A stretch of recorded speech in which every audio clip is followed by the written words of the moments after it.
poor girl walks barefoot on the cold pavement. The young billionaire approaches and asks, "Don't your feet hurt?" She answers, "They don't hurt anymore. They've gotten used to it." And he starts to cry when he sees her heels. Caleb hated the traffic lights on Fifth Avenue. They always seemed to take forever.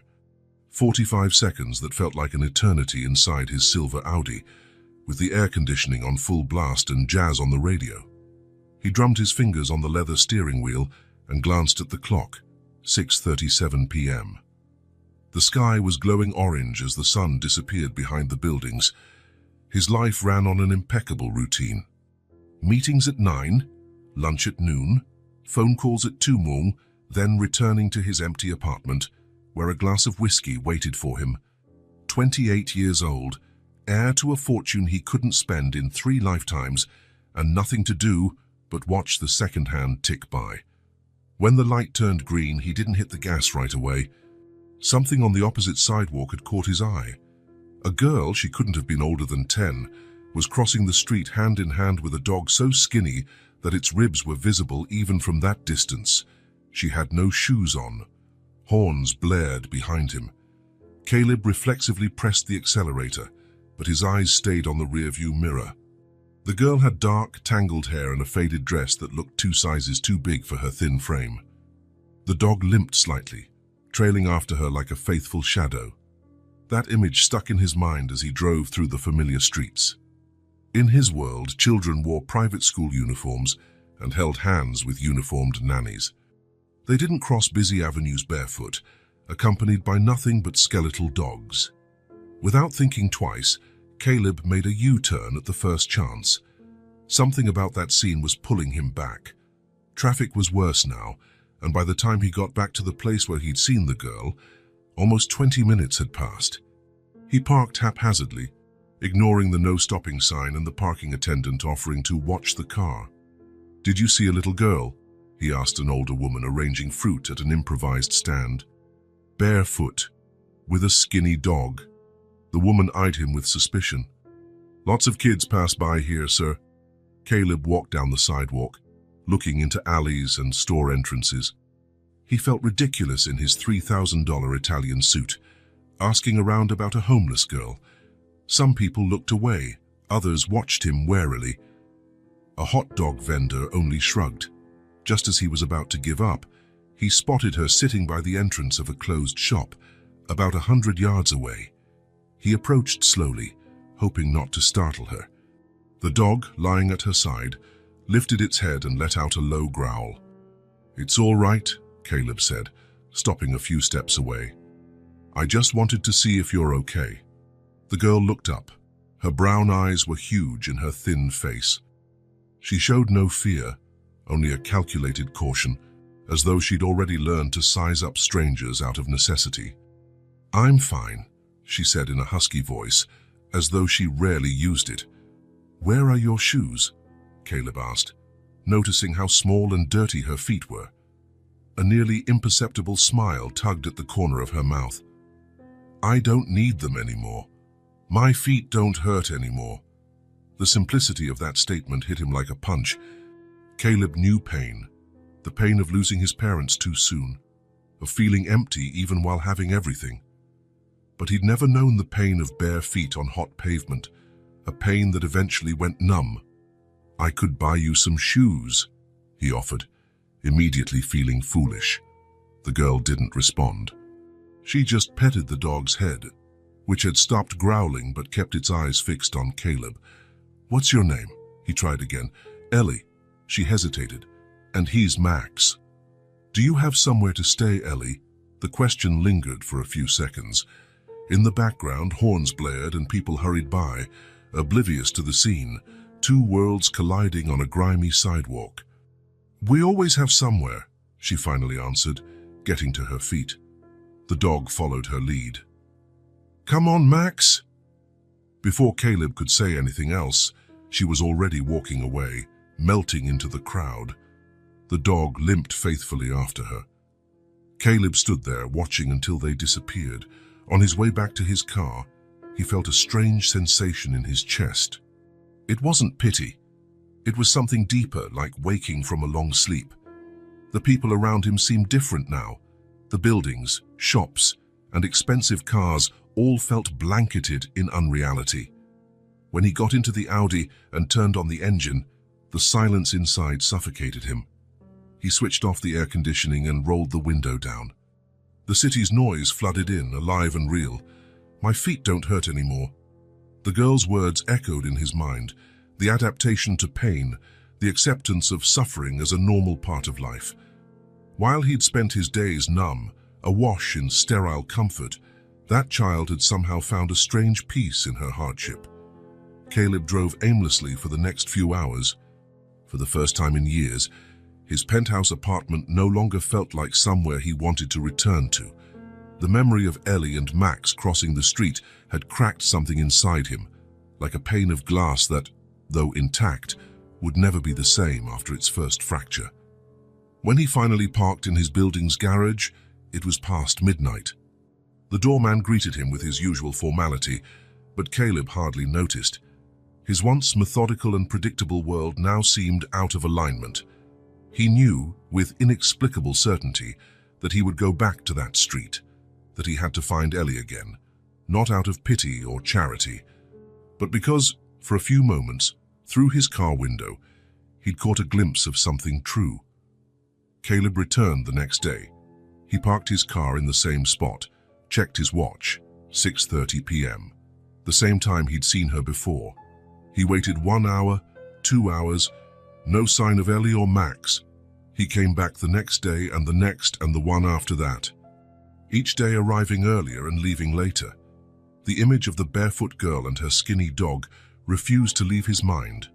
During meetings, phone calls, and business dinners, she lingered in the back of his thoughts, her eyes too big for her small face. On the 5th day, instead of simply waiting in his car, he decided to walk around. The same fruit stand was there, run by the same woman with the distrustful expression. "Good morning," he greeted, trying to appear less intrusive than last time. He was wearing jeans and a simple shirt, nothing that would stand out. "I'm looking for a girl who comes by sometimes. Her name's Ellie. She has a dog called Max." The woman narrowed her eyes. "Why are you looking for her?" Caleb hesitated. He had no ready answer. Why was he looking for her? He wasn't even sure himself. "I want to help her," he said simply. The woman considered him for a few moments, then pointed toward the corner. "Try Samir's corner store." He let some kids take the leftovers of the day. The shop was a cramped little place tucked between a laundromat and a used cell phone store. A middle-aged man was arranging fruit at the entrance. Caleb walked up to him. "Excuse me, are you Samir?" The man nodded without looking up from his work. "I'm looking for a girl named Ellie, maybe 9 or 10. She has a skinny dog." "Oh, the girl with Max," Samir interrupted, finally glancing at him. "Haven't seen her for about 3 days. She used to show up for bread and milk at closing time." Caleb felt both relief and worry, relief to confirm she was real and not a figment of his imagination, worry because he had no idea where she might be. "Does she live around here?" Samir shrugged. "Kids like that don't have a fixed place. They come and go. She seemed more careful than most." Never took more than she needed. Over the following weeks, Caleb adopted a new routine. He got up, went to the office, took care of urgent matters, and by 4 in the afternoon, he was on the streets near 5th Avenue. He talked to store owners, night guards, delivery workers. Gradually, he built a fragmented map of Ellie's existence. A parking lot night watchman had seen her sleeping a few times under the awning of an abandoned commercial building. A diner owner mentioned that sometimes she showed up at closing to get a sandwich, always sharing it with that skinny dog. A man selling used books on the sidewalk said she stopped to look at children's books, but never touched them. Small traces of a life invisible to most who passed through those affluent streets. One evening, it was past 10 when Caleb found a group of kids sitting in a public playground. He approached carefully. "Hi," he said, keeping his distance so as not to frighten them. "Do you know a girl named Ellie? She has a skinny dog named Max." Their wary looks turned into barely masked hostility. "Why do you want to know?" asked an older boy, maybe 13. I just want to help. I saw her a few weeks ago and... Help how? The boy cut him off. By taking her to some shelter where they'll separate her from the dog, or maybe to the cops. Caleb realized his mistake. In that world, distrust was a survival tool. No, I just want to know if she's okay. A younger girl, who'd been silent until then, spoke. She was sick, coughing a lot. Caleb's heart skipped a beat. Where is she now? We don't rat on our own, the older boy said, standing up. Get out of here, man. Caleb backed away, grasping the message. He left a few $20 bills on the playground bench and left in silence. The search continued for another week. His frustration grew, mingled with a strange sense of purpose. For the first time in years, Caleb felt driven by something beyond the inertia of his comfortable existence. His penthouse, with its expensive furniture and panoramic view, felt more and more like an empty stage set. Office meetings seemed like meaningless theater. He found himself watching people on the street, especially children with their parents, with a melancholy he couldn't name. One night, after yet another futile search, he sat on a park bench gazing at the city's starless sky. He took his wallet and looked at the photo of his parents he always carried, both of them smiling on a beach, years before the accident that took their lives. He'd been 12 when it happened, the same age Ellie seemed to be. He felt a hunger unlike any he'd felt before. Not a hunger for food, comfort, or even company. A hunger for purpose, for meaning. The girl and her dog had awakened something he hadn't realized was there. Returning home that night, he didn't turn on the lights. He sat in the darkness of his spacious living room, an untouched glass of whiskey on the coffee table. For the first time, he felt the true weight of the silence in his apartment, a silence belonging to a half-lived life. "Where are you, Ellie?" he whispered into the emptiness. That night, as he tried to sleep in his king-size bed under Egyptian cotton sheets, Caleb understood something his money could never buy. The emptiness he'd always felt was nothing compared to what he felt now.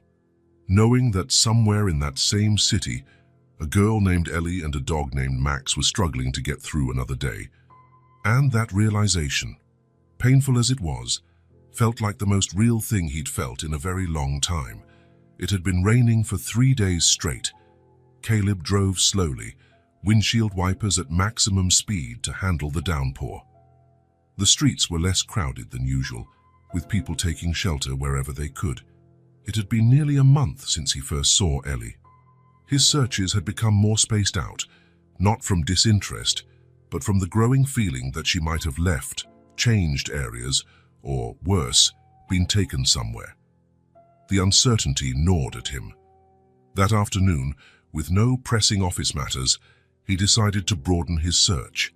He drove beyond the commercial district and into less familiar streets. An overpass connected that part of the city to a more industrial area.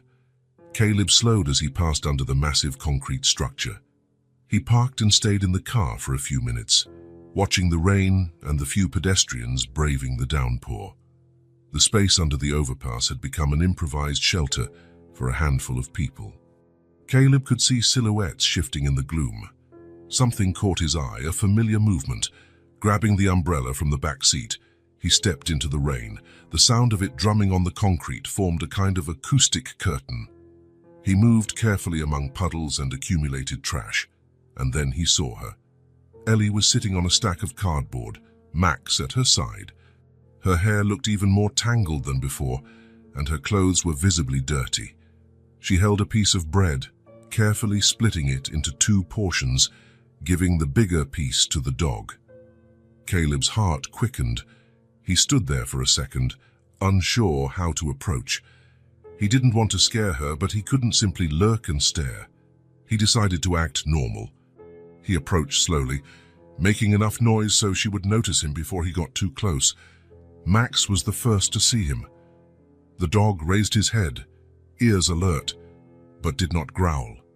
He looked even skinnier than before, if that was possible. Ellie followed the dog's gaze and froze at the sight of Caleb. "Hi, Ellie," he said, stopping at a respectful distance. Remember me? She nodded slowly, her large eyes taking in his every move. You're the car guy, she rasped, her voice even hoarser than before. Caleb smiled, relieved she recognized him. That's right. I've been looking for you for weeks. She frowned, looking confused. Why? The question, so simple and direct, caught him off guard. Why indeed? What could he say that wouldn't sound like pity or, worse, something suspect? I was worried, he admitted honestly. I wanted to see if you and Max were okay. Ellie looked at the dog, which had gone back to nibbling its piece of bread, seemingly deciding Caleb was no threat. We're fine, she said, but a dry cough undercut her words. Caleb noticed she was trembling slightly, even though she was relatively shielded from the rain. Her thin dress looked damp around the edges. You're cold, he noted, more statement than question. Ellie said nothing, simply rearranged her cardboard, trying to edge away from the encroaching dampness on the ground. Mind if I sit? Caleb asked, indicating a space nearby but not right next to her. She shrugged, an oddly adult gesture for someone so young. The ground's not mine. Caleb closed his umbrella and sat on the cold concrete, keeping a distance that wouldn't make her feel threatened. From the backpack he carried, he pulled out a paper bag with a restaurant logo. I brought something to eat. Want to share it with me? Ellie's eyes locked on the bag, but she made no move to get it. Distrust was etched into every line of her small, grimy face. What is it? Sandwiches, fruit, a bottle of juice, he said, opening the bag so she could see inside. There's also some grilled chicken that I think Max might like. Hearing his name, the dog raised his head again. Ellie hesitated for a moment, then edged a bit closer, sliding her cardboard with her. Max followed faithfully. Caleb placed the bag between them and backed off, giving her room to take what she wanted. Ellie first pulled out the piece of chicken, offering it to Max, who gulped it down almost without chewing. Only then did she grab a sandwich for herself. Thanks, she muttered, before taking a cautious bite. They ate in silence for a few minutes, the rain filling the space between them. Caleb noticed she ate slowly, as though trying to make the food last. Occasionally she coughed, a harsh sound from deep in her chest. How long have you been sick? He asked casually. I'm not sick, she answered automatically, then added, just a little cough. It'll go away. You could see a doctor. I can take you. Ellie shook her head emphatically. No, they'd take me. Who? The social workers. They'll put me in a shelter. Caleb understood her fear. And Max couldn't go. She nodded, stroking the dog's head. He's all I've got. The bluntness of that statement hit Caleb hard. In a world where he owned everything, money, property, cars, investments, this girl possessed only a skinny dog and still saw that as everything. How did you two meet? He asked, genuinely interested. A slight smile appeared on Ellie's face, briefly lighting it up. I found him in a dumpster behind a restaurant. He was just a puppy. Someone threw him away. She hugged the dog and he licked her face. We found each other. You look after him well, Caleb observed. We look after each other, she corrected. Another few minutes of silence passed. The rain began to let up, shifting to a drizzle. Ellie finished her sandwich and carefully wrapped the apple Caleb had brought, tucking it into her dress pocket. For later, she explained when she noticed him watching. Ellie, where do you sleep? She gestured vaguely around them. Here. Sometimes over there, she said, pointing deeper under the overpass. Depends on how many people there are. What about before? Have you always lived like this? The question emerged more clumsily than he intended, but Ellie didn't seem offended. No, I used to live with my mom in a little room, but there was a bed and a stove. Caleb waited for her to continue, without pressing. One day she left for work and never came back. I waited a really long time, her eyes fixed on a distant spot. The landlady kicked me out after a while because the rent didn't get paid. I'm sorry, Caleb said, feeling how inadequate it sounded. Ellie shrugged again. Then I stayed with Donna. She was nice, showed me where to get food, where was safe to sleep. Donna? An older lady who also lived on the streets. She had a lot of cats. A sad smile crossed her face. But she got really sick last winter. One day she didn't wake up. The direct way Ellie spoke about such deep losses stunned Caleb. No self-pity, just acceptance, like someone who'd learned far too early that life marches on, regardless of tragedy. "Mr. She interrupted his thoughts. "Why are you still here?" The question caught him off guard. "What do you mean? Why are you looking for me? You're not a social worker. You're not the police." Her eyes studied him intently. "People like you don't talk to people like me." The blunt honesty of that observation left him momentarily speechless. Ellie was right. In his usual world, he would never have noticed a child like her. He would have walked by, maybe felt a fleeting pang of guilt, then forgotten all about it once he was home. "I don't exactly know how to explain," he finally said. "I guess, when I saw you that day, I realized something I'd been ignoring." "What?" Caleb thought for a moment. "That I have everything, yet nothing." Ellie frowned, looking confused. "How can someone have everything and nothing?" "It's hard to explain." He paused. "I have a big house, but no one to share it with. I have money, but nothing I really want to buy. I have..." He trailed off, hearing how ridiculous he sounded. "Sorry, must seem silly to you." To his surprise, Ellie didn't make fun of him. Instead, she nodded slowly. "Kinda like having a lot of food but not being hungry." The simplicity of that analogy impressed him. "Yes, something like that." Max stretched and yawned, apparently content after the chicken. He lay down with his head on Ellie's lap, and she reflexively started stroking his ears. "Winter's coming," she commented, changing the subject. "Nights will get colder," Caleb heard the worry in her voice. "You could stay somewhere warm. I have an apartment." "No," she cut him off. "We'll manage." "But people always want something back," she said, a bitterness far too old for her age. "No one helps for free." "I don't want anything in return, Ellie." She regarded him for a long moment. "Everybody wants something. Sometimes they just don't know it yet." The rain had finally stopped. The sun was peeking through the clouds, creating golden puddles on the wet asphalt. Some of the people sheltering under the overpass were starting to leave. "I've got to go," Ellie said, standing up. Max did the same, shaking off water in all directions. Caleb stood as well, feeling stiff from sitting on the cold ground for so long. "Can I come back tomorrow, bring more food?" Ellie hesitated. "You'd come, even if I said no, right?" Caleb couldn't help smiling. "Probably." Something that might have been a faint smile crossed her face. "Bring something for Max, too." "I promise." She turned to leave but looked back over her shoulder. "What's your name?" Caleb realized that in all this time he hadn't introduced himself. "Caleb." "See you tomorrow, Caleb." He watched her walk away, Max following faithfully.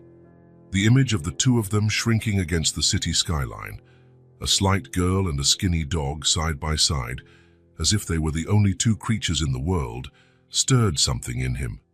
On his way back home, Caleb stopped at a pharmacy to buy cough medicine, bandages, fever reducers. Then he went to a department store and purchased a thermal blanket, thick socks, a child's jacket. He considered shoes, but remembered what Ellie had said the first time they met. "My feet don't hurt anymore." For the first time in years, he went to bed without his nightly whiskey. And for the first time in ages, he felt the next day actually had a purpose. The storm began shortly after noon. It wasn't just any rain, it was the kind of tempest that turns streets into rivers, clogs storm drains, and forces drivers to take cover under awnings. The weather forecast warned of winds reaching nearly 60 miles an hour and possible hail. Caleb cancelled all his appointments and left the office in a rush. Traffic was chaotic. People ran for cover. Umbrellas buckled under the wind. He hadn't driven to work that day, so he caught a taxi and told the driver to head downtown. 3 weeks had passed since he'd found Ellie under the overpass. Since then, they'd established a steady routine. He appeared almost every day, always at the same time, always with food for both of them. Sometimes he brought clean clothes, cough medicine that refused to completely rid her of that cough, hygiene products. Ellie accepted them with the same mix of gratitude and distrust. The medicine had helped with the cough, but Caleb knew that as long as she kept sleeping on the streets, exposed to cold and dampness, she would never fully heal. "Where does she usually go when it rains this hard?" he asked the taxi driver, watching the city transform under the storm through the window. "Who?" The man glanced at him in the rearview mirror. "Never mind, I was just thinking out loud." The overpass was almost deserted when they got there. The rain battered in sideways, making the area a poor shelter at best. Caleb searched the entire length, ignoring the water soaking his pants and expensive shoes. No sign of Ellie or Max. He tried other places where he'd run into her before, a partially covered square, the rear entrance of a commercial building, even the playground where he'd talked to those other kids. Nothing. The sky grew dark fast, even though it was still mid-afternoon. Caleb was drenched and starting to feel the cold creeping in. "Where are you, Ellie?" he muttered to himself, standing on a nearly empty street corner. Then he noticed some commotion near a side entrance of a church, 2 blocks away. A small group of people seemed to be arguing with someone at the door. He walked closer, pulling up the hood of his coat, although he was already soaked. "We can't accept animals.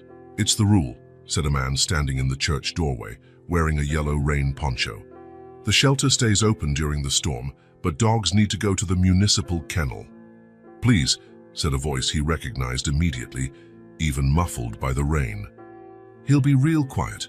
He won't bother anyone." Caleb quickened his pace. Ellie stood at the entrance, clutching Max to her chest. Both trembled visibly, drenched to the bone. The dog looked even thinner and more miserable with his wet fur. "I'm sorry, sweetheart," said the man, his tone kinder now. "I can't break the rules. Many people have allergies, and if I let one animal in, they'll all want—" "Ellie?" Caleb called, approaching. She turned around. Her face was pale, lips nearly blue from the cold. Max was shaking violently in her arms. "Caleb!" The surprise in her voice was clear. "I've been looking everywhere for you," he said, ignoring the man at the door and focusing on the girl. "Oh, you're freezing." "I can't leave Max," she explained, as though she needed to justify herself. "They want me to leave him at the kennel, but they kill dogs there if no one adopts them." Caleb looked at the man in the doorway, who shrugged helplessly. "Those are the shelter's rules. There's nothing we can do." "Come with me," Caleb said to Ellie. "I have a place where both of you can stay." She hesitated, looking from the man in the doorway to Caleb. "He can really come with me." "Of course he can. I would never ask you to leave him." Something on her face softened, as though a tough choice had finally been made. "Okay." Caleb called a taxi using his phone. While they waited under the church's small awning, he slipped off his coat and draped it around Ellie's shoulders, though it was already soaked. "You'll be fine," he said, seeing the apprehension in her eyes. "It's just for one night, until the storm's over." Ellie nodded but said nothing. Max had stopped trembling so much, warmed by her embrace. In the taxi, the driver grimaced when he saw the dog, but a look from Caleb and the promise of a generous tip silenced any complaint. Ellie slid as far from the door as possible, as if she feared being thrown out at any moment. "Where are we going?" she finally asked, breaking the silence. "My place," Caleb said. "It's about 20 minutes from here." She nodded again, eyes fixed on the city passing by beyond the rain-streaked window. The downpour traced hypnotic patterns on the glass. The doorman in Caleb's building could barely hide his surprise as Caleb walked through the immaculate lobby with a ragged girl and a soaking wet dog. But years of training in discretion kept him from saying anything beyond a polite, "Good afternoon, Mr. Williams." In the elevator, Ellie seemed smaller than ever. Her eyes scanned the mirrored panels, the clean carpet, the gold floor buttons. Max remained utterly quiet at her side, as though he understood they shouldn't cause trouble. "You live here?" she asked in a near whisper. Yes, on the top floor. Alone? Yes. She seemed to reflect on that for a moment. Seemed sad. The observation, from a child who didn't even have a roof over her head, took Caleb by surprise. Before he could reply, the elevator arrived at the penthouse floor, and the doors slid open directly into his apartment's entryway. The space was large and minimalist, with floor-to-ceiling windows that would normally offer a panoramic view of the city, now obscured by the storm. Designer furniture, contemporary art on the walls, a kitchen that looked rarely used, everything in shades of white, grey, and black. Ellie stopped in the middle of the living room, obviously uncomfortable, as though afraid her dirty, bare feet might blemish the immaculate floor. Max stayed glued to her side, equally quiet and watchful. "I'll grab some towels," Caleb said, suddenly realizing how alien this place must feel to her. "Make yourself at home." When he returned with the towels, Ellie was in the exact spot he'd left her, not having moved an inch. He handed one to her and knelt down to dry Max with another. "He's really well behaved," he commented, drying the dog, who accepted his attentions calmly.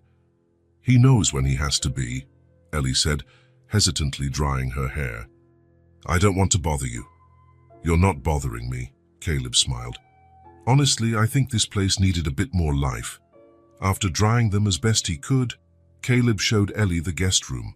It was spacious and just as minimalist, with a queen-size bed draped in a light grey comforter and white pillows. One wall was all glass, offering another view of the city as the storm continued.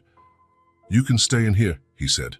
"The bathroom's right there," he pointed to an adjacent door, "with clean towels, shampoo, whatever you need." Ellie glanced at the big bed, then at the floor, then at Max. "Can he get on the bed?" she asked cautiously. "Of course." "It's all yours." Caleb hesitated. "I'll leave you some clothes. They're not your size, but they'll do for sleeping." "Thank you," she replied, still looking out of place in this environment. "I'll cook us something. Take a hot shower. It'll do you good. Max can have a bath too if you want." A small smile appeared on her face. "He hates baths." "But he needs one." Caleb grinned back. "I'll be in the kitchen when you're done." In the kitchen, Caleb realized he didn't have much to offer. He didn't typically cook and usually ordered takeout or ate out, but he found eggs, cheese, bread, and fruit, enough to rustle up a decent meal. While preparing a simple omelette, he heard the shower come on. He smiled at the thought of Ellie's reaction to hot, abundant water, likely a rarity in her recent life. A bit later, he heard what sounded like a small scuffle in the bathroom, Ellie probably wrestling Max into a bath. By the time he finished cooking, he waited patiently in the kitchen, not wanting to rush her. About 40 minutes later, Ellie appeared in the doorway. She was wearing one of Caleb's t-shirts, which looked more like a dress on her, with the sleeves rolled several times. Her dark hair, now clean, hung in damp curls around her face. She managed to look both older and younger at the same time, older due to the constant wariness in her eyes, younger without the dirt and exhaustion. Max followed, his fur still damp but notably cleaner. Without all that grime, he looked like a different dog. "Sit," Caleb said, indicating the tall stools at the kitchen counter. "I made eggs, and we have bread, fruit, and dog food for Max." Ellie eyed the small bowl of dog food suspiciously. "Where'd you get that?" "I asked the doorman to grab some while you guys were showering." She looked impressed. "You thought of everything." "I tried." They ate in silence for a few minutes. Ellie devoured the omelette like it was the best meal she'd ever tasted, though Caleb knew it was pretty basic. Max dug into his dog food with equal enthusiasm. "Feeling better?" Caleb asked once she'd finished. Ellie nodded. "Thanks, it tasted really good." Wasn't anything fancy, but it was warm and it tasted nice. Once more, her simple appreciation for things Caleb considered utterly basic made him question his own values. The storm still raged outside, with occasional thunderbursts illuminating the apartment. Ellie cringed each time lightning flashed. Max moved closer to her at each rumble. "Are you scared of storms?" Caleb asked. "A bit," she admitted. "On the street, you're really out in the open when there's thunder."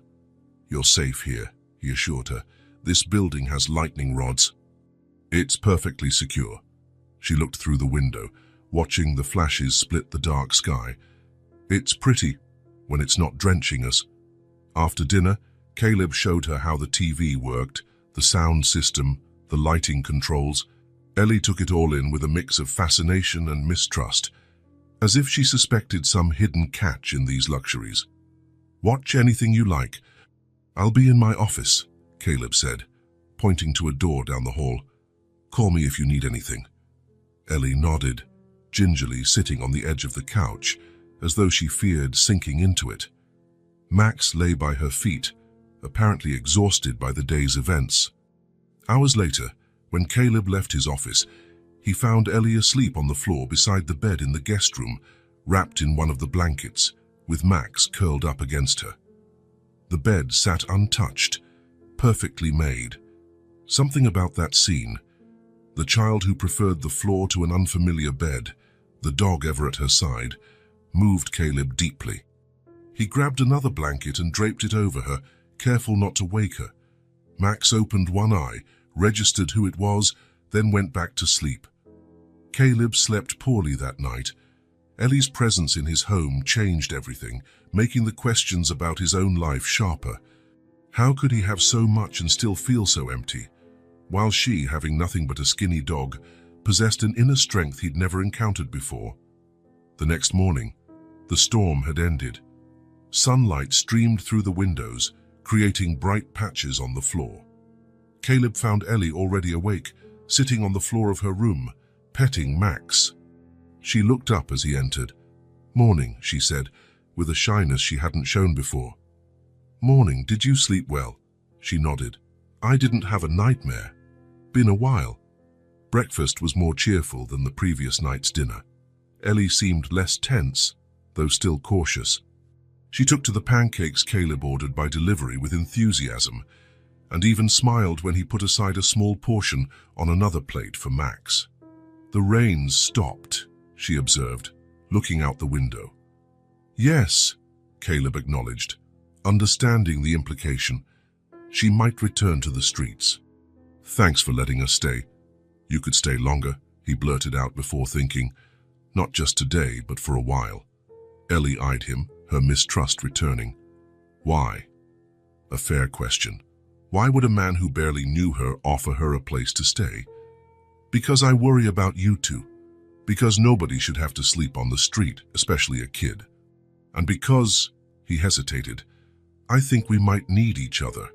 Ellie frowned, studying him with those eyes that were too old for her face. "You don't need me. Maybe I need you more than you think." She looked down at Max, as though consulting the dog. After a moment, she turned back to Caleb. "Just for a few more days. Until my cough goes away." It was more than he dared hope for.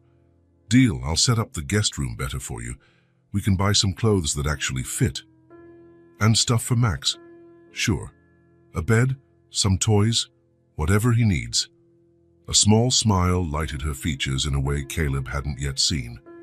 Over the following days, the apartment that had once felt like a sterile showroom gradually began to show signs of life. The guest room was transformed into a proper bedroom for Ellie, with color, a few books, new clothes in the closet. Max got his own dog bed, though he still slept beside Ellie, in a real bed now, not on the floor. They settled into a gentle routine. Caleb still went to the office but came home earlier.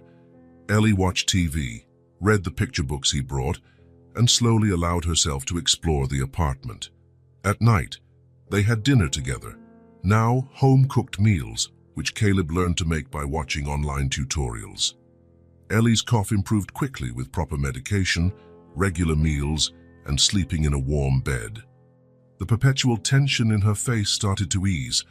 Max gained weight, his fur shone more, and he began to behave like a typical dog, playing, occasionally barking, chasing a ball around the living room.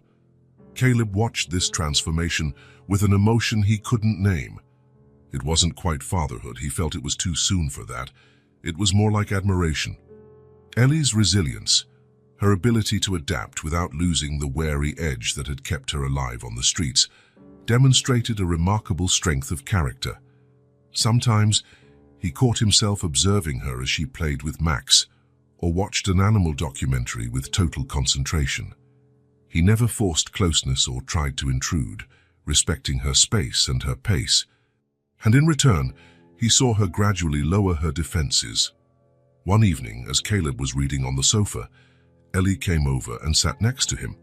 Max, as always, followed and settled at her feet. "What are you reading?" she asked. "A book on architecture." She glanced at the pictures with interest. "Someday I want a place of my own," she suddenly said. "Doesn't need to be big. Just mine." It was the first time he'd heard her talk about the future, wanting something beyond mere survival. "You'll have it," Caleb said, surprising himself with how certain he sounded. Ellie leaned her head against the arm of the couch, near him but not touching. It was the closest she had voluntarily sat to him. "It's good here," she mumbled, already sounding half asleep. "Not cold." Caleb continued reading, or pretended to, as she drifted off. And in that quiet moment, with Ellie's gentle breathing and Max's occasional sigh from the floor, he realized that for the first time, his apartment actually felt warm. Friday night came with a certain routine in the apartment: pizza delivery, chocolate ice cream, and a movie of Ellie's choice. Usually something about animals. After 3 weeks of living there, she already had clear preferences.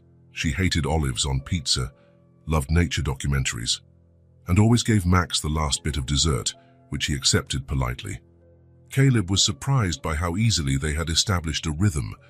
His mornings, once silent and mechanical, now had the sound of small footsteps through the house, occasional barking, and unexpected questions about how things worked in the world.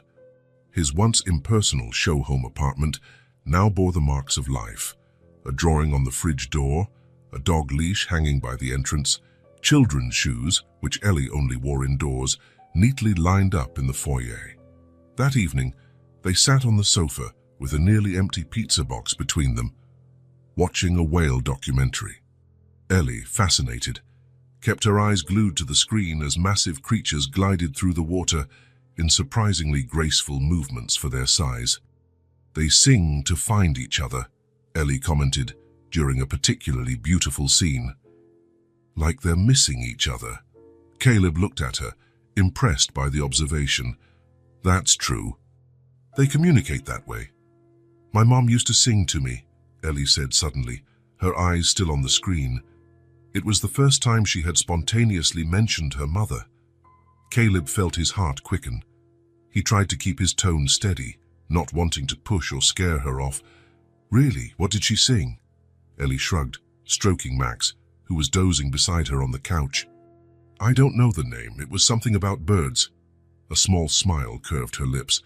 "She called me her little bird." Caleb felt a strange chill run down his spine. "Little bird?" Ellie nodded, biting into a piece of cold pizza. "My real name is Elisa, but she always said, 'my little bird.'" Caleb tried to keep his voice steady. "And your mom's name, do you remember?" "Victoria." Ellie finally looked away from the TV. "Victoria Mendez." The ground seemed to vanish under Caleb's feet. Victoria Mendez, a name he hadn't heard in nearly 15 years, suddenly spoken by the child he had rescued from the streets. Victoria, the dark-haired, bright-smiled girl from school. His first real love. The custodian's daughter who attended on a scholarship. A brilliant girl who dreamed of going to med school. The girl who vanished the summer they both turned 18, leaving only a note saying she needed to find her own path. "What's wrong?" Ellie asked, noticing the change in his expression. Caleb forced a smile, attempting to mask the storm swirling in his mind. "Nothing. It's just a pretty name." "She was pretty," Ellie said, turning back to the TV. "She cried a lot at night when she thought I was asleep, but during the day, she always smiled." Caleb swallowed hard. The coincidence was far too big to ignore. Vittoria Mendes. The dates matched. A daughter named Elisa. Did she ever show you photos of when she was younger? Like from school? Ellie shook her head. We didn't have pictures, only a small one she kept in a box. But I lost it when we had to move real quick. And your father? Caleb asked, feeling like an intruder in Ellie's life, but unable to stop himself. Ellie shrugged, a gesture Caleb had already recognized as her defense against painful questions. I don't know. I never met him. Mom said he was handsome and smart but couldn't stay with us. She paused. Sometimes when she was really sad, she said I had his eyes.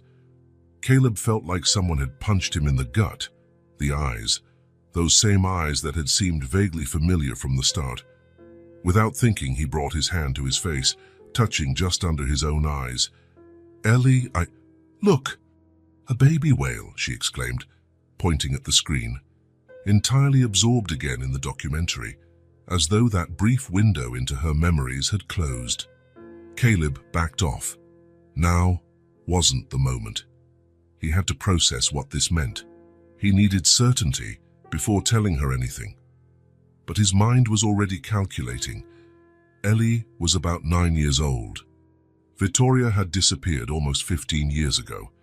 If she'd been pregnant when she left, the rest of the night went by in a blur. Ellie, unaware of his inner turmoil, remained focused on the documentary, occasionally commenting on the whales, petting Max whenever he stretched on the couch. Caleb responded automatically, his thoughts drifting thousands of miles, or really 15 years away. After he finally put Ellie to bed, part of a routine that involved checking if Max had fresh water, switching on a small nightlight in the corner, and leaving the door slightly ajar, Caleb retreated to his office and shut the door. At his desk, he opened his laptop and began a frantic search. First, he looked for Vittoria Mendes across social networks. Nothing. Then, in public city records, a few hits on the name, but none matching the right age or details. Next, he broadened it to police files, hospital records, anything that might offer a clue. By around 3 in the morning, exhausted and frustrated, he closed the computer. He needed professional help, someone who could access the records that weren't publicly available. The next morning, a Saturday, Caleb woke to the sound of laughter. Ellie was playing with Max in the living room, tossing him a small rubber ball that he chased excitedly. Normally, that sight would have lifted Caleb's spirits, but now it felt loaded with questions. Ellie's eyes, the mention of her mother's name, the perfect match in ages. Little Bird, the same nickname he'd used for Vittoria, inspired by her free spirit. Morning, Ellie greeted, noticing him. Max learned to bring the ball back. That's great, Caleb said, forcing a smile. How about waffles for breakfast? While he cooked, he watched Ellie surreptitiously.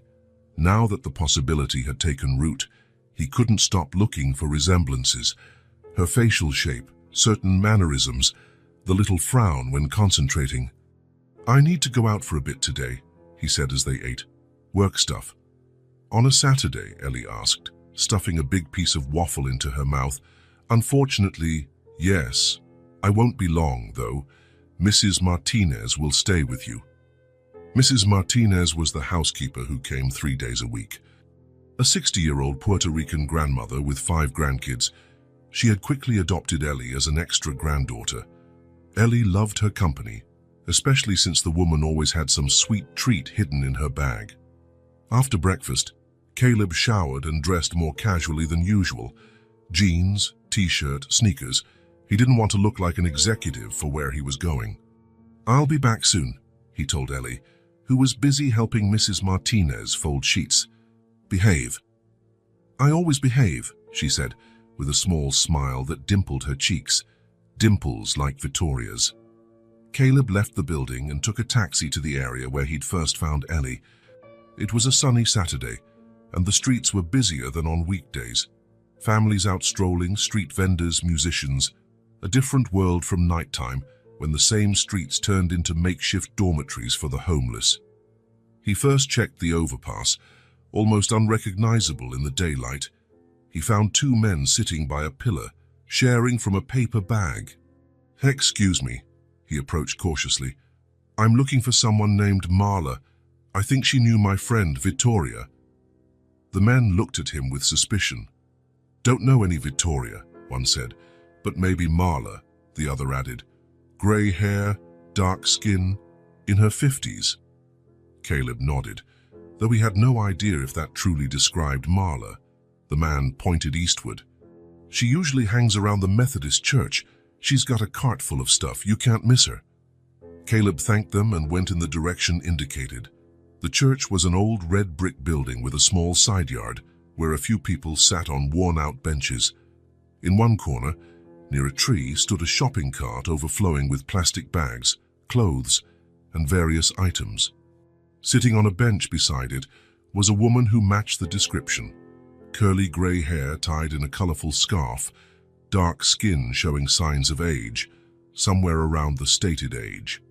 She hummed softly as she busied herself with something in her lap. It looked like she was sewing.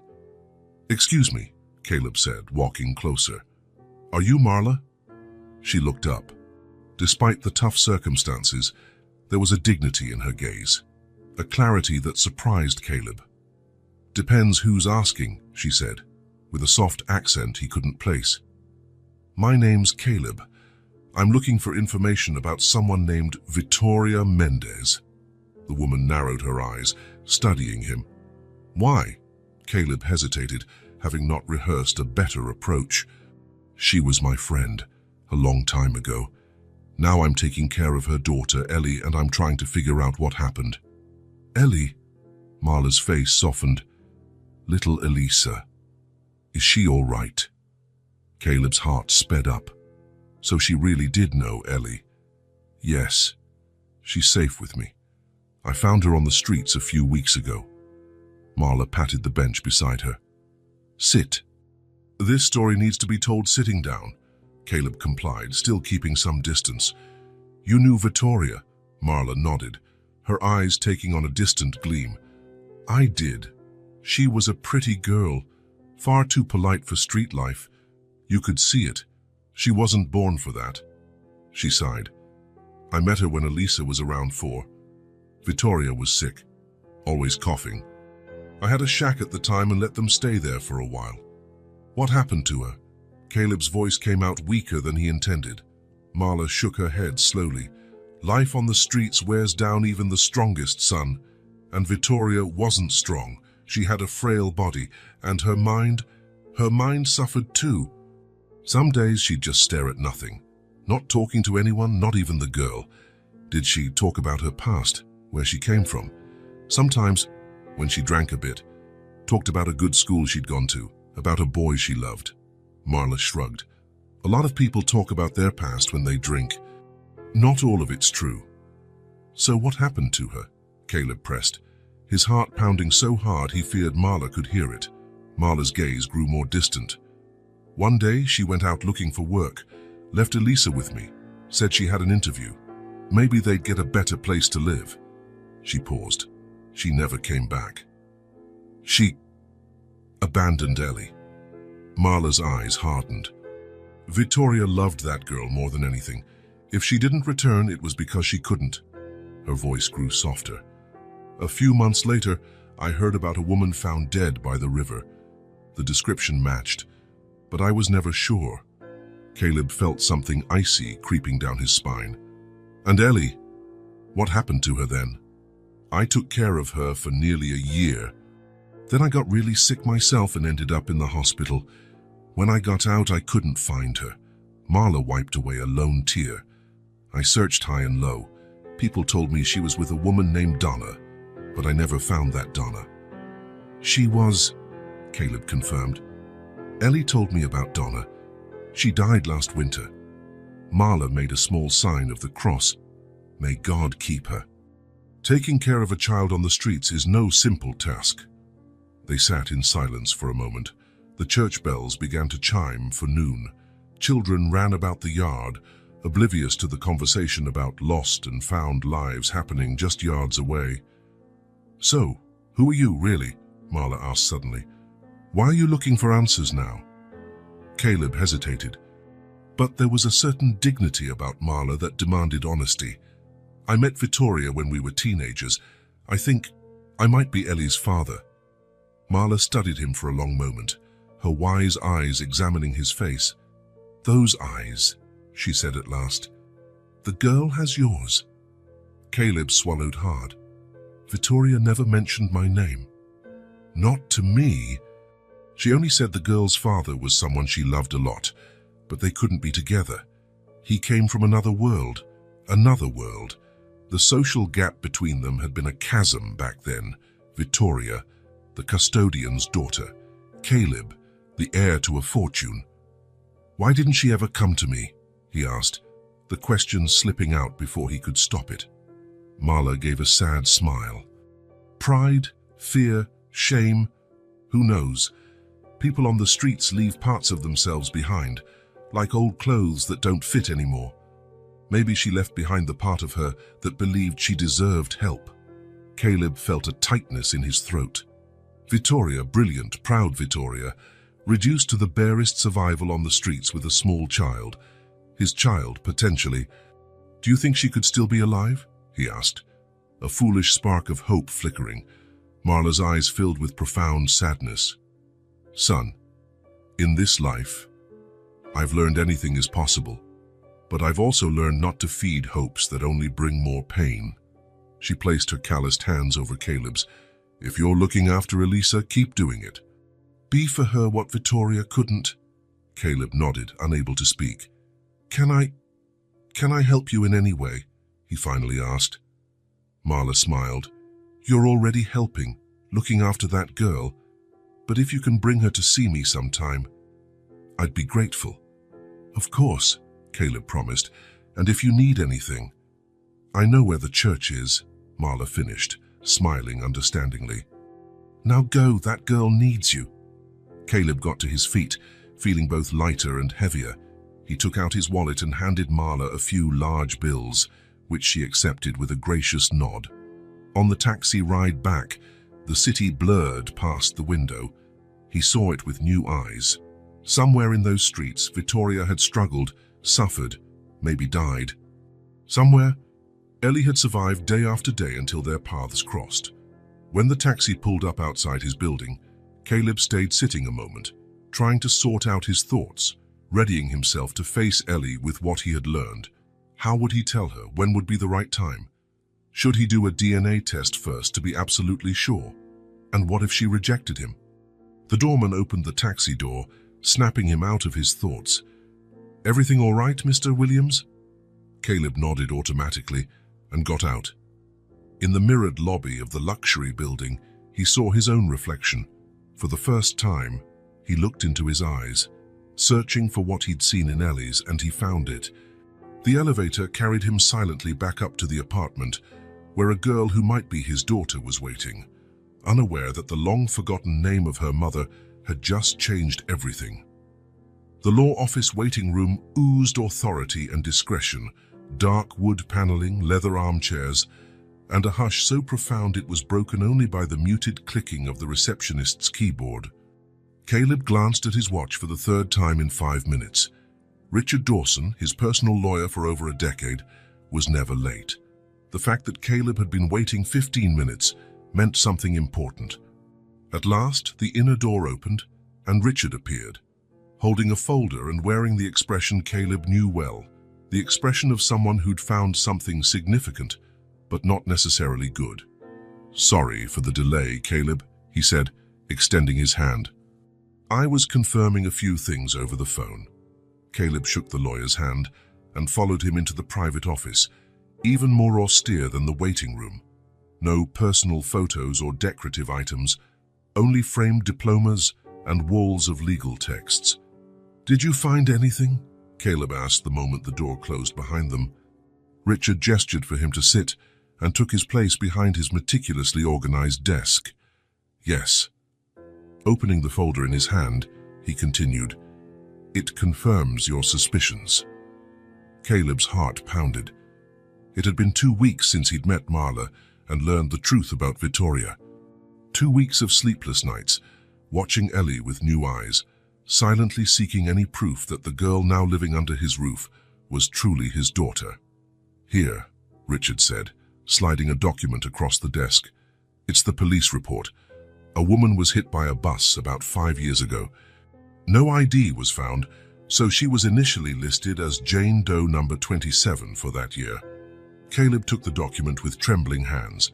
The first page contained basic information: date, location, circumstances. The second page had a small, poor-quality black and white photo, but unmistakable: Victoria.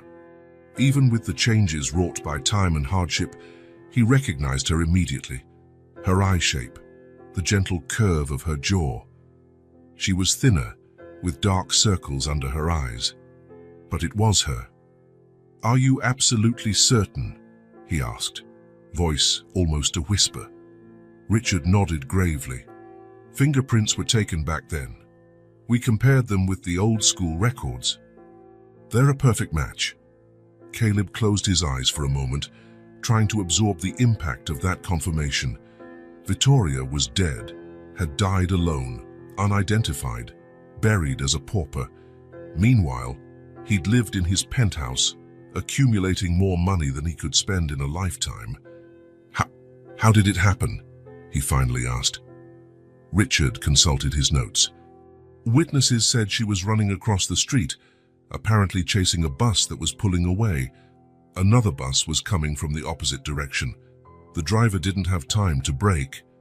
"Did she suffer?" "It was instantaneous, according to the medical report. A small consolation, but a consolation nonetheless." "What happened afterward?" "Standard procedure for unidentified indigents. The body remained in the morgue for the legally required period and then was buried in the municipal cemetery, Section 14, Grave 103. Richard paused. "We can arrange an exhumation for a DNA test to confirm your paternal link to the girl, if you like." Caleb shook his head. No need. "She's my daughter." For the first time, he said the words out loud. "The dates line up perfectly. Victoria disappeared not long after high school graduation. Ellie's 9 now. The timeline fits."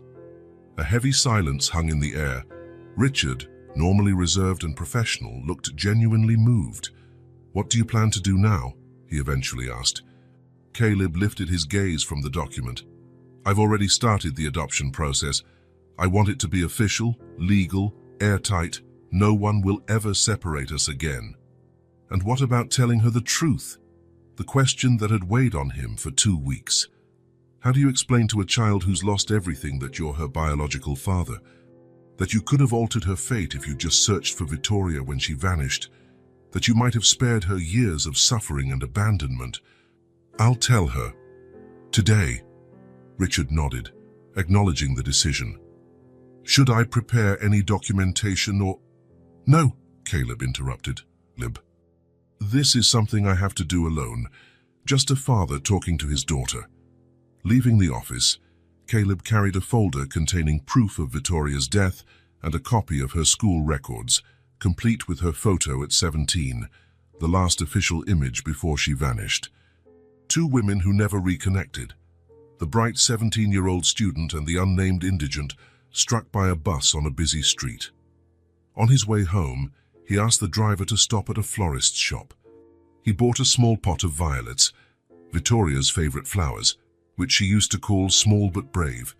When he arrived at his apartment, he found Ellie sitting on the living room floor, drawing, with Max sprawled out beside her like a loyal guardian. She looked up as he entered.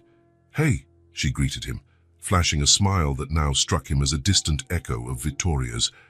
"Are you brought flowers?" "Yes." Caleb set the pot on the coffee table. "Violets. Very special to me."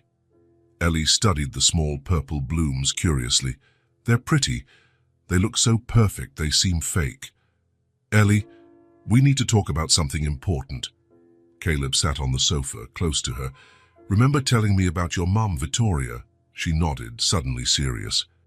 "I've been looking into her, trying to find out what happened." Ellie's eyes widened. "Why?" Caleb took a deep breath. "Because when you told me her name, I realized something incredible. I knew your mother, Ellie, I knew Victoria when we were teenagers. She froze, colored pencil suspended in the air, the drawing forgotten. How so? We went to the same school. She was on scholarship, the custodian's daughter. I was, well, like I am now, privileged with money. He paused, choosing his words. We got close in our last year. We fell in love. Ellie set down the pencil slowly, giving him her full attention. You were boyfriend and girlfriend? Yes, for nearly a year, but our lives were so different. My parents disapproved. Hers did too. Then, right after we graduated, she disappeared, leaving only a note saying she had to find her own path. Ellie frowned, digesting the information. And you never saw her again? Caleb shook his head.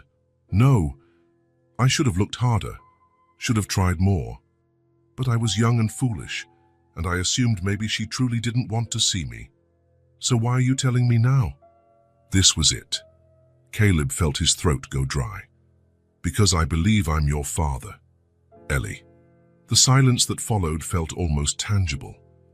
Ellie didn't move or speak, only stared at him with those huge eyes. His eyes, he now realized clearly. The dates match, Caleb went on, feeling the need to fill the void.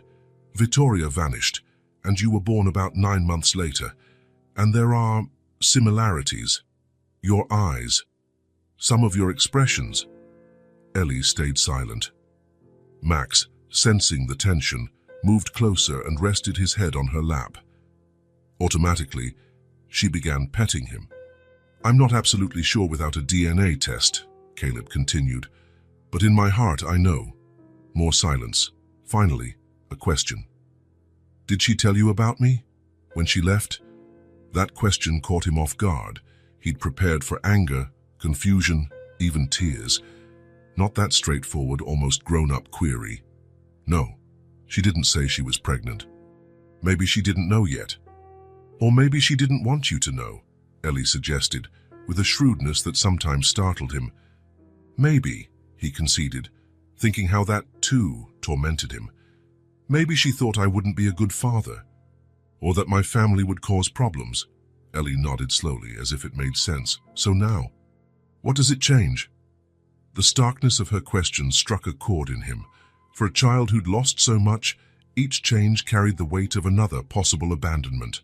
For me, it changes everything, Caleb said, his voice trembling slightly. But for you, only as much as you want it to. If you prefer to keep calling me Caleb, that's okay. If you need time to think, that's okay too. I'm not trying to push you. Did you find her? Ellie's voice was barely a whisper.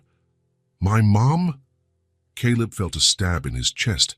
This was the hardest part. I found information about her. He opened the folder and took out the school record with the photo.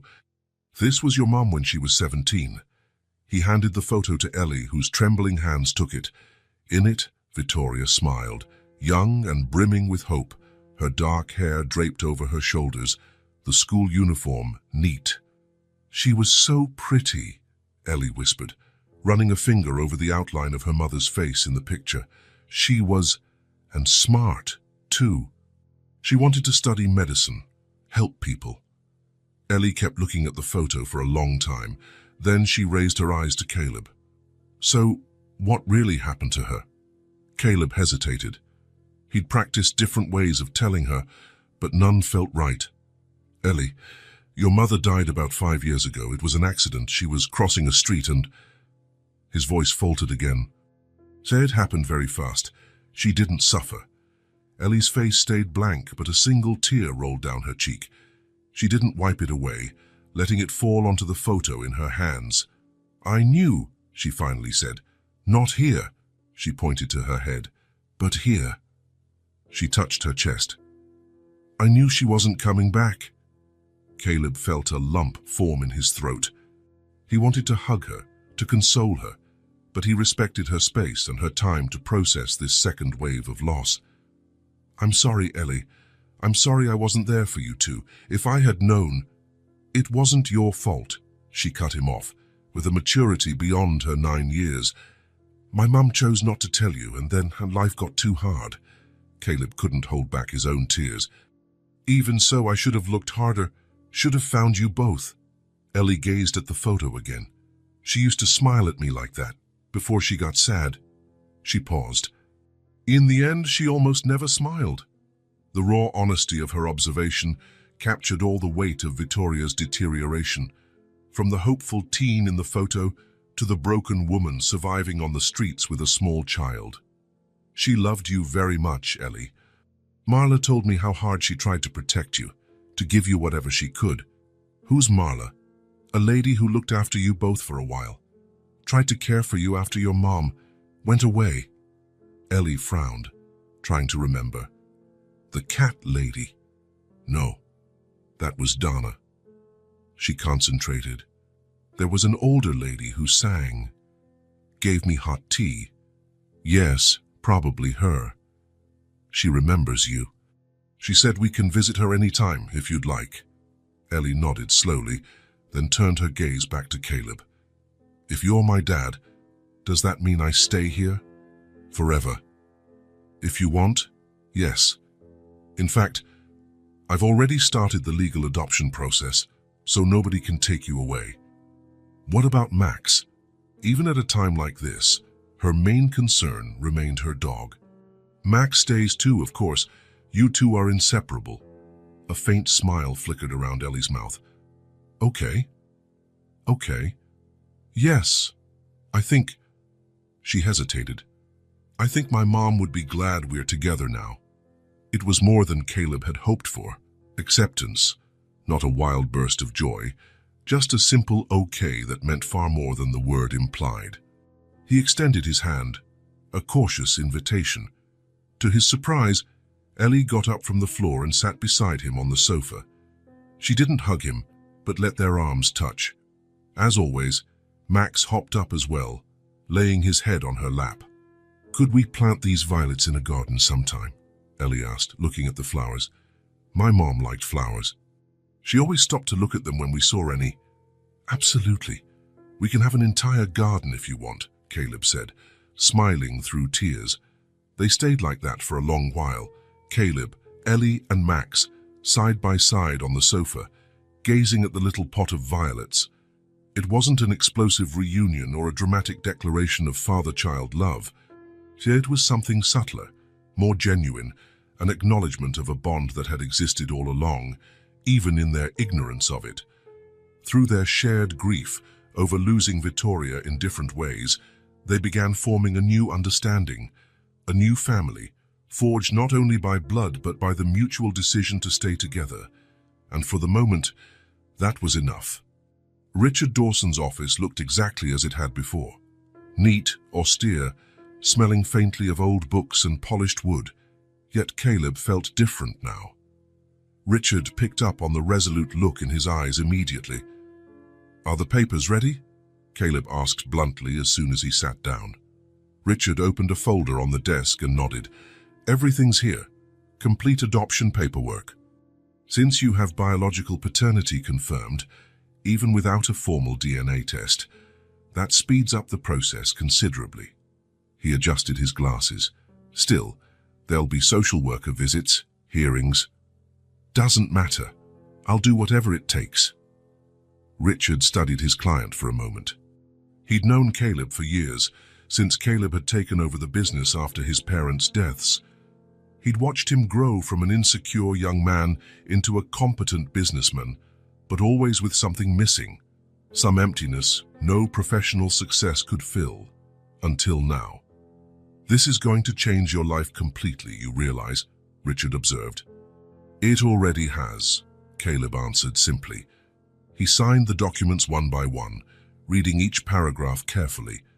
This wasn't just a legal formality, it was a commitment. With each signature, he felt both the weight of responsibility and a surprising lightness. What about financial matters? Richard asked. Do you want me to set up a trust fund for Ellie? Something she can access when she's older? Yes, but not just that.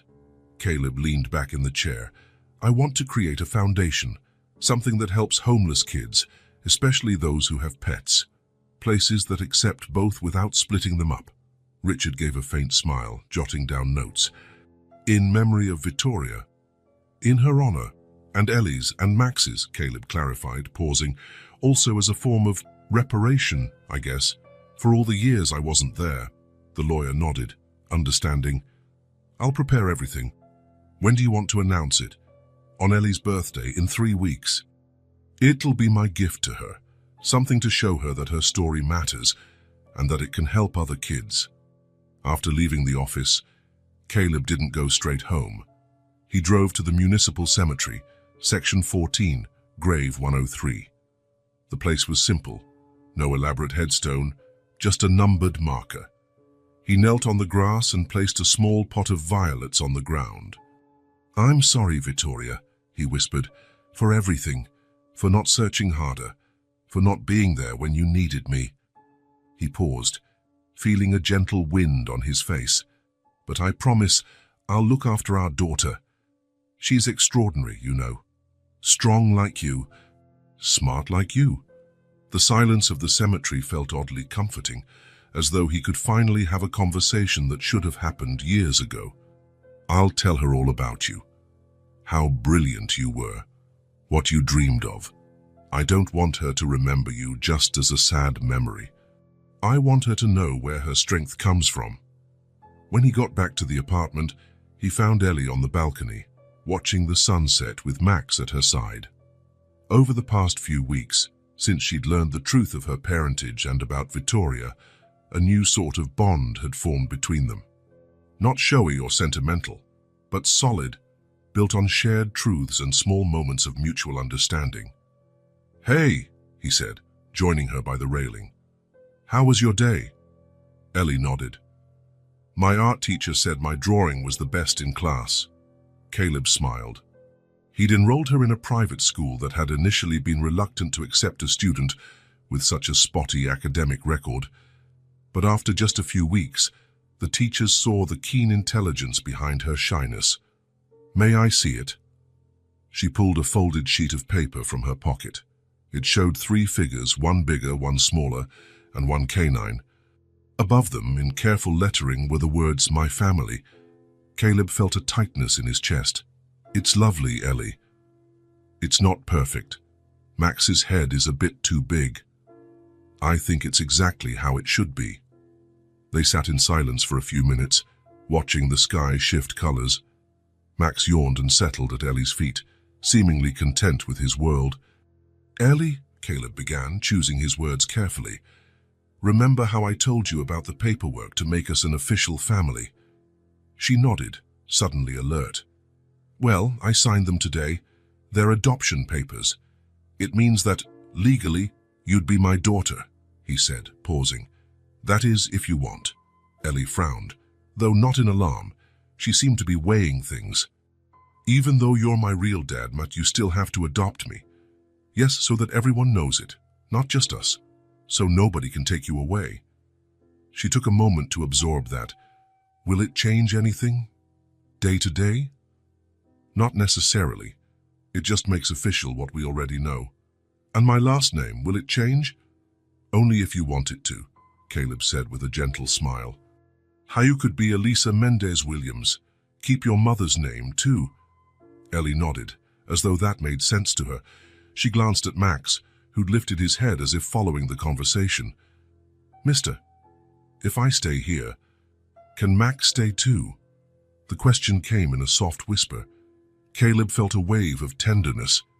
Even now, knowing he was her biological father, after weeks of living together, she still feared losing the dog who'd been her only constant companion. You're both already here, he said firmly. This is your home as much as mine. Nobody's separating you. A subtle shift relaxed her features. A tension she'd carried so long it had become part of her now began to lift. All right then, she said, glancing from the drawing in her hands back up to Caleb. Can I call you Dad? The question was so simple it took him by surprise. He felt tears sting his eyes. Of course you can, he said, voice husky. It'd be an honor. Ellie slid a bit closer, not enough for a full embrace, but so their arms touched lightly as they watched the horizon. Max settled down, laying across both their feet as if sealing some unspoken pact. Caleb looked from the sky to the girl by his side, his daughter, and felt absolute certainty. He was adopting her not out of guilt or pity, but out of love. A love that had grown slowly, day by day, in quiet companionship and small acts, nourished by the daily courage he saw in her. The apartment, once too big and too empty, now felt precisely the right size for the three of them. For the family they'd become, not by obligation or circumstance, but by choice. And that, Caleb realized, was the easiest and most important decision he'd ever made. The smell of cinnamon and apples filled the apartment when Caleb got home from work. It was nearly 6 in the evening, and he'd cut a shareholders' meeting short, unthinkable just a few months ago, but now other priorities guided his life. "I'm home," he announced, leaving his briefcase in the hallway. Max came running, tail wagging wildly, as though Caleb had been gone for weeks rather than hours. Behind him, Ellie appeared in the kitchen doorway, wearing an apron still too large for her small frame and a dusting of flour on her face. "We're making pie," she announced with that little half-smile that now surfaced more frequently. "Mrs. Martinez is teaching me." The housekeeper peeked out from the kitchen, smiling. "She's a natural, Mr. Williams. Her hands are perfect for kneading dough." "Can I see?" Caleb asked, stepping closer. Ellie nodded proudly, leading him into the kitchen that just months ago had barely been used beyond making instant coffee. Now, the once pristine counters showed marks of real use: containers of ingredients, recipe books, drawings on the fridge held by colorful magnets. Alive. The kitchen felt alive. On the counter sat a cooling apple pie, the crust golden and perfectly latticed. "I did the lattice," Ellie pointed out. "It's just like braiding hair, only with dough." Caleb grinned, genuinely impressed. "It looks perfect." "We'll eat it after dinner," she went on, busy storing the ingredients. "It has to cool." There was a methodical neatness in how she worked. Each utensil returned to its place, each ingredient sealed away carefully. For a child who had lived with so little for so long, abundance did not translate into waste, but into a near reverence for each item. Later, after they'd had dinner and enjoyed the pie, which turned out to be delicious, not only in Caleb's biased opinion, they sat on the balcony to watch the city lights. This had become a small ritual, a shared moment of peace before bedtime. Ellie was carefully watering the potted plants that now decorated the space: violets, ferns, a small jasmine. Her latest interest was gardening, and Caleb encouraged it, bringing new pots, plant books, and small tools suited to her hands. "My teacher asked us to bring a plant on Monday," Ellie said as she spritzed the jasmine's leaves. "Can I bring this one?" "Sure. Want me to buy you a nicer pot for it?" Ellie shook her head. "No, it's used to this pot. Changing it now would stress it out." Caleb smiled at the logic. That was Ellie all over, small observations revealing a wisdom learned through abrupt losses and changes. "How was your math test?" he asked, recalling she'd studied hard the previous night. "I think I did okay," she said, taking a seat beside him. "There were a few tricky division problems, but I remembered how you showed me. I'm sure you did better than I ever did at your age. I was never great at math." She gave him a genuinely surprised look. "But you work with numbers all day." "I have a very good calculator," he joked, making her laugh, a sound still rare and precious. Maxa, who had been sniffing around a corner of the balcony, came over and flopped down at their feet, resting his head on Ellie's leg and stretching his hind legs to touch Caleb's. The dog, once so suspicious of strangers, now clearly counted Caleb among his trusted few. That night, as had happened a few times in recent weeks, Max did not follow Ellie back to her room after she went to bed. Instead, he stayed in the hallway between their rooms, like a silent guard ensuring both were safe. Their days took on a rhythm of their own. Mornings started with breakfast, Ellie's schoolwork, and Caleb dropping her off before heading to the office. Afternoons included homework, shared snacks, Max patiently waiting by the door when it was nearly time for Caleb to come home. Evenings involved dinner at the table, stories, sometimes a movie or a board game. Small rituals that built, brick by brick, a new reality for the three of them. Not everything was perfect, of course. The first crisis came when Ellie came home from school with a bruised arm and a cut lip. "What happened?" Caleb asked, alarmed, kneeling to get a better look at her injuries. "Nothing," she said, looking away. "Ellie, this isn't nothing. Did someone hurt you?" She hunched her shoulders, reminding him of the wary girl he'd first seen under the overpass. For a tense moment, Caleb worried that all progress might unravel. "I don't want to talk about it." He took a deep breath, resisting the urge to press her. "All right, let's clean you up first. If you feel like talking, I'll be here." He carefully cleaned the cut on her lip and held an ice pack to the bruise. Through it all, Ellie remained silent, but didn't resist his care. Max watched anxiously, as though wanting to do something to help. Only after dinner, while she was drawing at the dining table, did Ellie finally speak. "Some girls made fun of my sneakers." Caleb, who had been reading documents on the sofa, looked up. "Your sneakers? I bought you several pairs, all good ones." "Not these, the ones I didn't have." She kept drawing, not looking at him. "They asked why I didn't wear any shoes the first days of school. I said I lived on the streets with Max. They laughed and said I was lying, that nobody who lives in a penthouse was ever homeless." Caleb felt an ache in his chest. "And then?"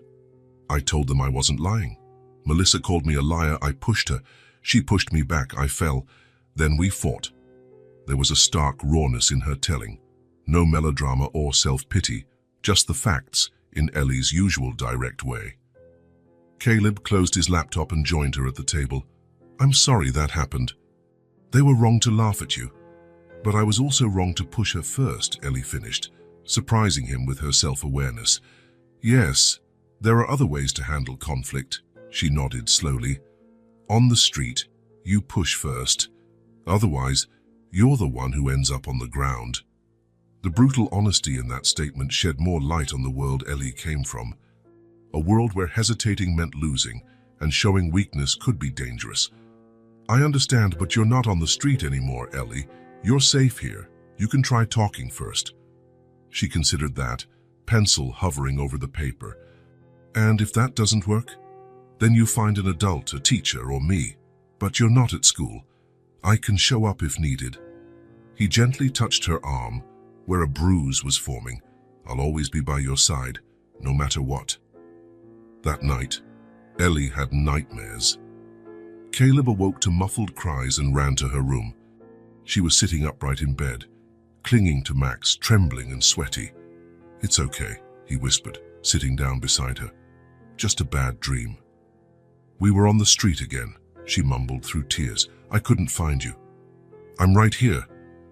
He opened his arms in invitation, not command. To his surprise, Ellie shifted into the embrace, letting him hold her. "I won't let anyone send you back out there. Never again. This is our home now, yours, mine, and Max's." She nodded against his chest, still shaking. Max settled beside them, as if confirming Caleb's words. "Want some water? A nightlight on?" "Stay a bit," she asked, her voice small and vulnerable in a way he rarely saw. He stayed, gently stroking her hair until she fell back to sleep. Then, careful not to wake her, he returned to his own room. That night, for the first time, Max followed him, curling up not at Ellie's bedroom door but beside Caleb's bed, as if wanting to guard against any leftover nightmares. The biggest challenge came a few weeks later, when Max had to stay overnight at the vet's for an emergency surgery. He'd swallowed something, a piece of a toy probably, and needed a procedure. "Will he be okay?" Ellie asked for the 10th time, while watching the vet examine the X-ray. "Yes, he'll be fine," Dr. Torres assured her. "It's a simple surgery, but we need to keep him overnight for observation." Ellie's face went pale. "All night?" "Yes, that's standard. He'll be very well looked after, I promise." In the car on the way home, Ellie was quiet, staring out the window. Caleb could practically feel her anxiety growing with each block they put between themselves and the clinic. "Want to stop by in the morning before school?" he offered. "We can wake up earlier." She nodded but kept staring out the window. "What if—" she began, then stopped. "What? What if he thinks we abandoned him?" The question came out so softly, he almost missed it. When he understood, he felt his heart clench. Ellie's biggest fear.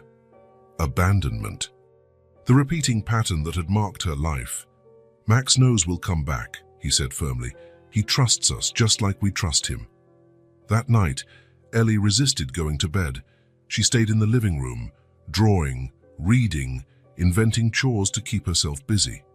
When she finally had no choice, she went to her room but left the door open, as though expecting Max to reappear. Caleb could hear her tossing and turning for hours.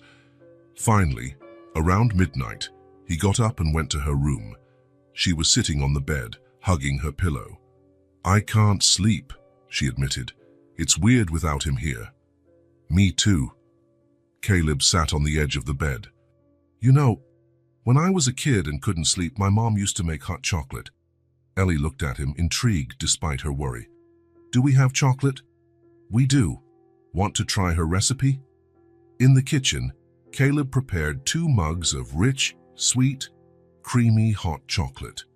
They sat at the counter, blowing on the steaming liquid, comfortable in the silence between them. "My mom made tea," Ellie said suddenly. "When I couldn't sleep, I don't know what kind, it tasted like flowers." It was rare for her to share memories of Victoria unprompted. Caleb knew each memory was precious. "Chamomile, maybe, or jasmine," he offered with a small smile. "We can experiment." "She sang too," Ellie said, eyes on her hot chocolate rather than him. Quietly, so the neighbors wouldn't wake up. "She had a beautiful voice," Caleb remembered. "When I met her, she sang in the school choir." Ellie smiled faintly. "Do you remember the songs?" "Some of them." And, to his own surprise, Caleb began humming a soft tune. One Victoria used to sing on the rare occasions they allowed themselves to dream of a future together. When they finished the hot chocolate, Ellie seemed calmer. Caleb walked her back to her room, hoping she'd be able to sleep, but as he turned to go, he felt a small hand tug on his. "Stay here, just until I fall asleep." He nodded and sat in the armchair by her bed. She dozed off quickly this time, her face finally peaceful. He stayed, watching her, pondering how they'd become so vital to each other in just a few months. Early the next morning, they visited the clinic. Max was recovering well and wagged his tail excitedly when they arrived. The relief on Ellie's face was like sunshine after a storm. When they were finally able to bring Max home 2 days later, he inspected the entire apartment, as if to make sure everything was still there. That evening, instead of sleeping in Ellie's room, he lay down in the hallway, exactly between both bedroom doors. After a moment, Ellie came out of her room carrying a pillow and a blanket. "I'll sleep out here with him tonight," she declared. Caleb, passing by, smiled. "Want me to bring another blanket?" "No, this one's warm enough." He helped her arrange a small nest on the floor. Max seemed perfectly pleased with this arrangement, settling between them when Caleb sat down for a moment. "He keeps watching both doors," Ellie noted, already sounding drowsy. "So he can protect us both." "Yes, we're his family. He's taking care of us." "And we take care of him," Ellie added with a yawn. "Exactly. That's how it works." That night, once Ellie drifted off next to Max in the hallway, Caleb didn't move her to bed. Instead, he grabbed his own pillow and settled on the other side of the dog. The 3 of them slept on the floor in the corridor, Max in the middle, like a living bridge between father and daughter. And so, through apple pies and nights in the hallway, schoolyard fights and hot chocolate, the apartment came to hold not just the aroma of freshly baked bread that now often drifted from the kitchen, but the unmistakable scent of what Caleb, in his more reflective moments, recognized as happiness. A happiness built not in spite of challenges, but through them, imperfect, sometimes clumsy, but undeniably real. The courthouse was quieter than Caleb expected, perhaps because the time slot was late afternoon, after most hearings had finished for the day. Or maybe because Judge Baldwin, a middle-aged man with kind eyes, had made a point to keep the proceedings as calm as possible for Ellie. "So, young lady," the judge said, leaning forward a little to speak directly to Ellie, "do you understand what's happening here today?" She nodded, her feet swinging above the floor of a chair much too big for her. She was wearing a navy blue dress chosen especially for the occasion, and shiny black shoes that still felt odd on her feet, so used to going without. "You're gonna say we're a real family now," she replied, her voice small but clear in the hush of the courtroom. The judge smiled. Exactly. Though, in my experience, families become families long before they reach this room. He gave a brief glance at Caleb, then turned back to Ellie. "The paperwork just confirms what you already know." The social worker, Mrs. Reynolds, who had overseen the case these last few months, observed approvingly. Her initially formal visits had become almost friendly over time, especially after Ellie's initial distrust eased, and she began showing her drawings and plants to Mrs. Reynolds, Elisa Mendez Williams. The judge read the full name on the document with a smile. "That's a very nice name." "It was my mom's name," Ellie explained, pointing to the Mendes, "and now it has his too." "A perfect way to honor them both," the judge agreed. The ceremony was brief, just as Caleb had asked, knowing that too many formalities would make Ellie uneasy. When the judge finally signed the last paper and declared the adoption officially granted, Caleb felt a quiet uncoiling of tension inside him, something he hadn't realized he was holding. It was real, permanent, official. "Congratulations to the Williams family," said the judge, offering his hand first to Caleb, then politely extending it to Ellie. She shook the judge's hand with a seriousness that made the adults smile. "Thanks for letting me keep him," she said, surprising everyone with her frankness. "It was my pleasure," the judge answered, just as sincerely. Outside the courtroom, Max waited patiently with the building's doorman, who had volunteered to watch him during the hearing. Animals weren't allowed in court unless they were service dogs. At the sight of Ellie, the dog bounded forward, tail wagging like crazy. "It's done, Max," she whispered, kneeling to hug him. "It's official now." The doorman smiled at Caleb. She explained it all to him before going in, said it was the most important day, and he had to behave even if he stayed outside. Caleb nodded, so overcome he could barely speak. Instead of celebrating in a fancy restaurant, something that would have made Ellie uncomfortable, Caleb had planned a different sort of surprise. When the car turned onto a leafy street in a residential neighborhood, far from their penthouse, Ellie looked at him curiously. "Where are we going?" "You'll see." "It's a surprise." The car stopped in front of a two-story house with a big front yard. It wasn't ostentatious or lavish, but it had a welcoming, sturdy feel, with cream-colored walls and large windows. "What is this place?" Ellie asked, peering out the car window. "Let's find out." Caleb smiled, getting out of the car and opening her door. Max was the first to explore, sniffing the grass eagerly. Ellie followed more cautiously, surveying the house with growing curiosity. "Who lives here?" Caleb pulled a set of keys from his pocket and handed them to her. "We do, if you like it. It's our adoption present." Ellie's eyes went wide. She looked from the keys to the house, then back at Caleb. "Ours? The whole thing?" "All of it. There's a room for you. One for me, an office, a big living room, and the best part." He pointed toward the side yard, visible even from the front. "A backyard for your plants. And for Max to run around in." Surprise on Ellie's face slowly turned into something deeper and more profound, an understanding that this move signified something lasting, permanence, roots, a place that wasn't just temporary. "Can we go in?" she asked, voice barely above a whisper. "It's your house. You can enter whenever you want, however you want." Ellie studied the keys in her hand, then the front door. Instead of going straight for it, she detoured around the side yard, with Max trailing behind. The backyard was large, featuring a sturdy oak for partial shade, a sunny space perfect for a garden, and a grassy area where Max already ran in playful circles, as though he sensed it belonged to him. Caleb watched as Ellie circled the yard, touching the tree bark, gauging the soil, looking up to see how much sun there was. Her methodical assessment was so characteristic that it filled him with warmth. Eventually, she returned to where he stood. "Can we see the rest?" The inside of the house was spacious yet cozy, partly furnished, but not overly decorated. Caleb had intentionally left some areas blank, walls that could hold framed drawings, shelves waiting for plants and books, corners that might become reading nooks. "Your room's upstairs," he explained as they climbed the staircase. "And there's a surprise." Ellie's room had wide windows overlooking the yard, walls painted a soft green, and something that made her eyes shine, a small drafting table with all the tools an aspiring young artist could want. Is this for me?" she asked, edging toward it carefully. "Your art teacher said you had a lot of talent. I thought you might like to explore it more."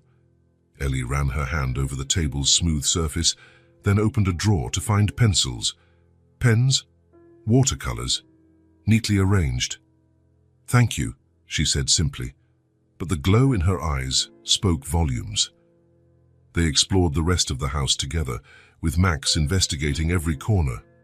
There was a kitchen with a large table where they could eat together, a living room featuring an L-shaped sofa for movie nights, and Caleb's office with an extra little desk, so Ellie could do homework while he worked. Each detail had been chosen to make their shared life easier.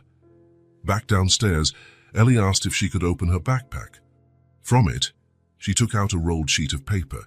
She'd been working on a drawing in secret for weeks, and now it was finished. She sat on the bare living room floor, unrolling the paper on her lap. Caleb sat down beside her. The drawing showed 3 figures lying under what looked like a large blue blanket. The figures were clearly them, Caleb, Ellie, and Max seen from behind, gazing at what appeared to be a star-filled sky. The stars had been dotted with silver ink that shimmered faintly if the paper shifted. "It's beautiful, Ellie," Caleb said, genuinely moved by the quality and feeling in the piece. "Is it from that night in the hallway?" She nodded. "But it's not the hallway. It's how I pictured it if we could lie out in the yard looking at the stars. We can do that here, any night you want." Ellie gave a small but radiant smile, one that lit up her entire face. "I know. That's why I drew it." Caleb extended his arm in silent invitation. To his delight, Ellie moved closer and let him hug her, resting her head against his chest. "We're not alone anymore, right?" she asked quietly. The question, so simple and direct, carried all the weight of their separate, interwoven pasts. All those lonely nights they had each endured for different, equally painful reasons. Every step that had led from their first encounter through a car window to this home. "Never again," he answered, kissing the top of her head. "Never again." Max approached and lay beside them, forming a perfect circle. Through the window, the last rays of sunlight lit their new home, stretching out long shadows that seemed, to want to embrace their little family. Right there, in a place both new and already familiar, Caleb fully understood what the judge had told him. The papers only confirmed what already existed. 3 hearts that had learned to beat in sync, even though they had once kept different rhythms. The pain hadn't vanished, the scars remained. But here, in this space that would soon be filled with their memories, that pain had finally quieted. Not because it was gone, but because it had transformed into something new, something that, against all odds, they could call peace.